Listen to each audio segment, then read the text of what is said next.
Para lulusan Unpati periode Mei 2023 mengancam akan melaporkan Rektor Universitas Patimura ke kantor perwakilan Ombudsman Provinsi Maluku. Bagaimana tidak mereka telah mengikuti prosesi wisuda pada 3 Mei 2023, namun belum menerima surat tanda tamat belajar atau ijazah sampai hari ini, Selasa 25 Juli 2023. Alhasil, sebanyak 140 orang kesulitan melamar pekerjaan. Terlebih ijazah menjadi prasyarat pada pendaftaran CPNS yang akan dibuka pada bulan September 2023.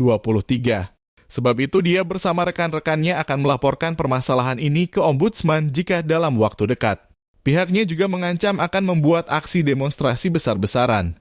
Diketahui dari 1.403 lulusan sarjana Universitas Patimura periode Mei 2023, sebanyak 140 orang belum menerima ijazah.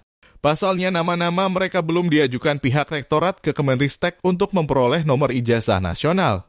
Sementara itu, Karo Akademik Universitas Patimura, Daniel Nanuru saat dikonfirmasi tribunambon.com via panggilan WhatsApp mengatakan dirinya belum bisa memberikan keterangan.